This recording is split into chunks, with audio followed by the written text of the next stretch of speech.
आप सब? उम्मीद करती हूँ खैरियत से होंगे। मैं भी खैरियत से हूँ अल्हम्दुलिल्लाह। आज हम मटन तावा गोश्त बना रहे, जो बहुत ही टेस्टी बनता है। इसके लिए हम 100 किलो मटन ले लिए, छोटे छोटे टुकड़ों में इसको हम काट लिए। इसको बॉईल करेंगे हम अभी। प्याज लिए हम एक, इसको भी काट लिए। टमाटर लिए एक, इसको भी हम काट के रख लिए। 1 चमचा अदरक लहसुन लिए, आधा चमचा हल्दी लिए, आधा चमचा नमक लिए। ये भी हम गोश्त में डाल के बॉईल कर लेंगे। खड़े मसाले लिए हम, तेज़पत्ता लिए 2, दालचीनी 1 लिए, इलायची 1, 2 से 3, और ये पत्थर का फूल है थोड़ा सा लिए हम। ये डाल के हम बॉईल करेंगे। मसालों में हम 1 बड़ा चमचा अदरक लहसुन लिए, जीरा पाउडर लिए आधा चमचा, धनिया पाउडर लिए आधा चमचा, थोड़ी सी हल्दी लिए हम, नमक आधा चमचा लिए, 2 चमचे लाल मिर्ची लिए हम, गरम मसाला आधा चमचा लिए, अदरक लहसुन 1 चमचा हम लिए। ये गोश्त तलते वक्त डालेंगे। अभी हम सारी चीज़ें कुकर में डाल देंगे।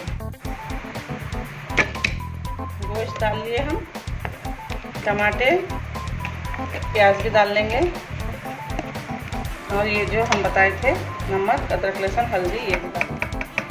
इसमें आधी गिलास पानी डालेंगे हम, डाल के इसको बॉईल कर लेंगे। ये खड़े मसाले भी हम डाल देंगे।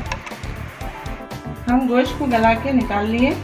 इसका जो पानी था हम ये भी निकाल लिए। इसको साइड में रख लेंगे हम।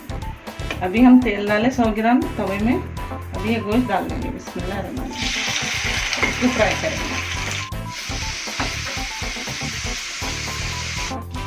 अभी हमारा गोश्त अच्छे से फ्राई हो गया, लाल हो गया हमारा गोश्त। हम अभी अदरक लहसुन डाल लेंगे इसमें। इसको भी अच्छे से फ्राई कर लेंगे। और ये जो मसाले हम बताए थे ये सारे डाल लेंगे। इसको अच्छे से मिक्स कर लेंगे।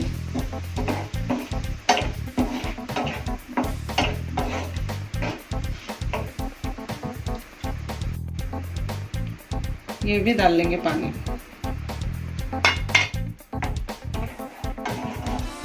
अभी इसको पकने देंगे। देखिए हमारा तवा गोश्त माशाल्लाह बहुत अच्छे से बनके तैयार हो गया। अभी 1-2 मिनट हम इसी तरह से पकाएंगे, फिर मैं आप लोग को बताऊंगी। ये 2 हरी मिर्ची कोथिमीर भी हम डाल लेंगे। बहुत टेस्टी बनता है ये, और थोड़ा ग्रेवी भी रहता है इसमें, बहुत टेस्टी बनता है। अभी 2 मिनट हम इसी तरह से इसको रखेंगे, फिर मैं आप लोग को बताऊंगी।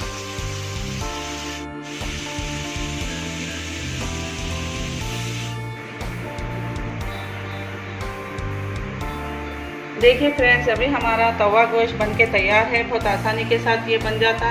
इसको चावल के साथ, रोटी के साथ, किसी के भी साथ खाया जा सकता है। अगर आप लोग को मेरी डिश पसंद आती है तो सब्सक्राइब कीजिए, शेयर कीजिए, कमेंट्स कीजिए।